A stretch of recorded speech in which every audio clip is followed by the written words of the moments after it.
Hello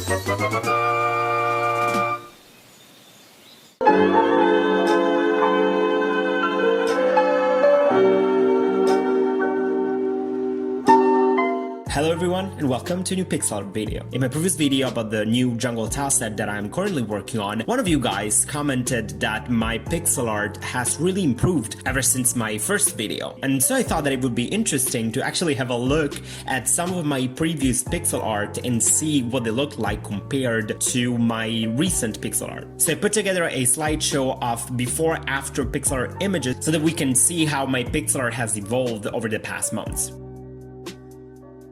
So let's start here with a pretty basic dirt tile set, which is pretty common in platformers. This was my very first dirt tile set, and well, you can notice that first of all, it doesn't tile correctly. Also, I didn't work on the edges of the tiles, so I could just draw these. I didn't have any corners. I just threw some pixels in the dirt and kind of made them look like rocks, but they look like worms. I don't even know what they look like. The grass is okay. I mean, you understand that it's grass, and I actually tried to make some sort of shadows, but as you can see right now, the new recent one is way superior. Let's continue with the tile set. Here we move on to a grass only tile set. I was particularly proud of this one. Now that I look at it months after I did it, I do see a couple of things that I want to change. You know, after a while you kind of get the eye, and there is a lot of polishing that could be done in this sprite. I followed a tutorial to make this happen, so I wasn't really on my own while I created this. Well, right now I actually take the time to create my own sprites without copying too much other images, but overall this before sprite is pretty good. I actually really like the colors and how I tried at least to have some secondary colors in the bottom part of the grass. The next tile set we have here is a rock tile set, and this is the perfect example of kind of going over the top and wanting to do too much, adding too much details. The idea here was to have a rock tile set with some rocks being lighter than others. The bottom part had to be darker because of the shadow that was cast, but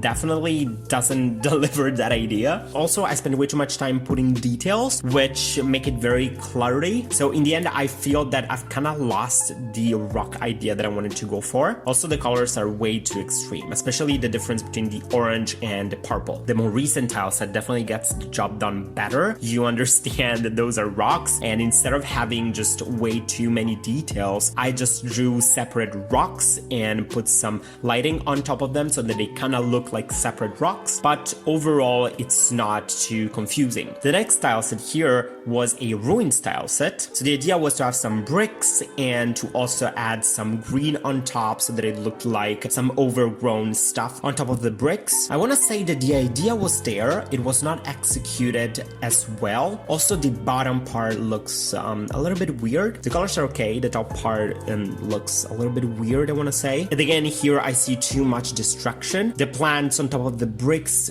work, but they could work better. I still prefer the new one. I took the time to actually make the bricks separate and clearly visible as individual bricks, and the green overgrown effect definitely works better now. Moving on, we have some trees, and this was my very first tree, and I had no idea about proportions. You'll see there are a couple of sprites here that do not follow any proportions. When I drew this, I just took a 32 by 32 tile and drew this tree. I mean, it could work well in a different environment, but as you'll see in a moment when I show you the character, it ended up not working at all because the character is as big as the tree. I want to say that I actually really like this sprite. The main problem I have is that there are way too many individual pixels that make it look too confusing. So in order to make it look right, it definitely needs more polishing. And I actually did polish this one and made it bigger afterwards. So you can see here the improved version. This is actually pretty good. I did take the time to make it bigger. I adjusted the colors. There is less clutter. Still, I feel that there is too much going on in the upper part of the tree. So I would cut down on down the details and make it more compact, which is actually what I did in the new tree that I drew. This is actually a pine tree, so it's a different kind of tree. But yeah, we can compare the two. Now I tend to have more compact areas, and I try to cut on details which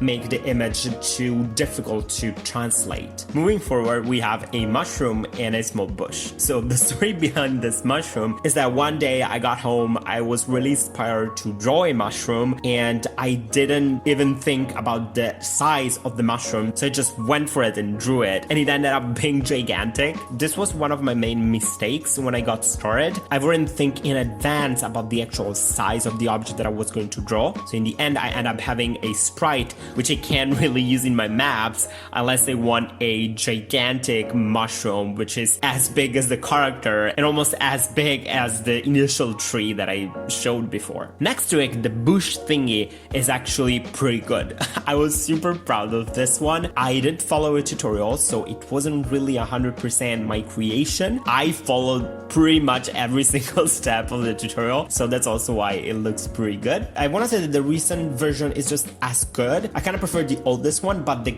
good thing here is that I actually drew the recent one on my own without actually following a tutorial, while the other one was kind of copying what already existed. And the mushroom, as you can see, it's small, it gets the job done. Of course, it's nothing fancy, but within the map, it actually makes sense and it doesn't look weird. Moving on, we have some clouds. And I want to say that both are good, but I do prefer the recent one because it works better in terms of colors. The first cloud that I have here is completely white, so it does work better in certain environments, but if you want to have some clouds that are actually displayed in the background, it is a little bit weird to have the clouds being this white. So that's why I drew the new ones in blue, which works way better in the background. Also, overall, I feel that the recent cloud is more bubbly. The circles are drawn better, while in the other one, you kind of see less the distinction between the different sort of like bubbles in the clouds. And now, ladies and gentlemen, let me introduce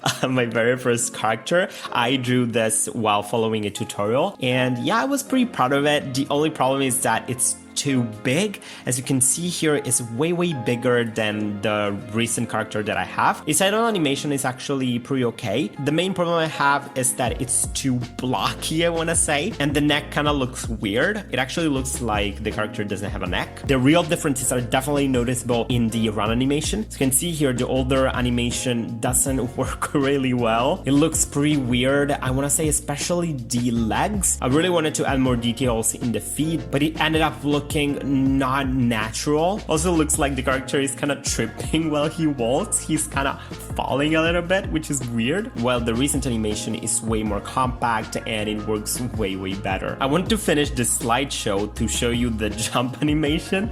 So you'll see from before I only had one frame, which was used for the jump and landing and all of that. I'm really noticing right now that the arm looks super weird while he's jumping. Looks like there's a chunk of his arm which is missing, while now I actually have a jump animation, a fall, and an impact animation which transitions pretty well to the idle animation. And to finish the video here, you can see a small composition that I did with the sprites that I've shown, and as you can see, something that I was definitely missing was proportions. I was drawing the sprites separately without actually thinking about the size, about what they could look like together. There's also way too many details in the mushroom, in the tree. The drawings look weird too. Also, the colors in general here in the before image, they're all very vibrant and they could work together, I feel, in a different kind of game. But what I really like with my recent sprites is that I actually do take the time to see what all the different colors look like next to each other, so that at the end I get something way more consistent in terms of colors. So I hope you guys enjoyed this video. I had a lot of fun doing it and looking at what my pixel art